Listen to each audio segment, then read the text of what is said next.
More than 500 wind turbines on a patchwork quilt of leased land. And while yes, it's windy, there's another reason this has become one of the largest wind farms in the world. Texas has actually made wind energy a priority. When it comes to renewables, E.ON executive Mark Frigo says this red state has been downright progressive. There are incentives and new transmission lines, and the costs have come down. I wonder how you react to the national conversation about renewable energy when you hear President Trump hold up clean, beautiful coal, for instance, while you're here working on renewable energy. How do you react to what he has to say? Actually, it's quite small-minded, if you ask me personally. You just look around, you look at all the landowners. This is small-town America that gets a real benefit.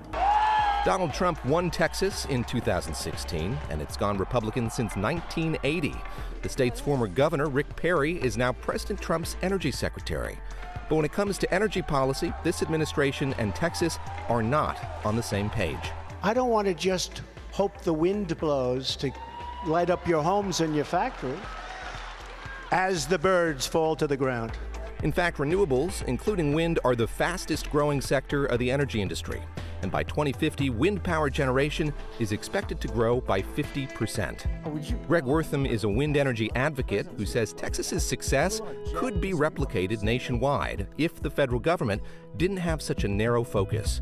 It's not either or, he argues. It's not coal or wind energy, natural gas or solar. He doesn't talk a whole lot about renewable energy. What would you say to him about renewable energy? It's been real schizophrenic, which is shocking that the president's been sort of inconsistent. Politicians talk about a resurgent coal industry in the U.S. Well, that industry employs about 51,000 workers. By comparison, the wind industry employs almost twice that, and there are some 84,000 wind turbines like these across the United States. 80,000 have been installed since 2001. And the growth hasn't been confined to Texas. Other traditionally red states, like Iowa and Oklahoma, are among the largest producers of wind energy in the country. And there's Rhode Island, home to an offshore wind farm that powers 17,000 homes, and New York plans to harness its own offshore wind energy to power 1.2 million homes by 2030. It's not a political issue, it's a jobs issue. This is about creating new industries and safeguarding the environment for future generations. Back in Roscoe, Texas, cotton is still king, but its reign is being challenged. Your family was in the cotton business. Carl Childers' land is part cotton farm, part wind farm.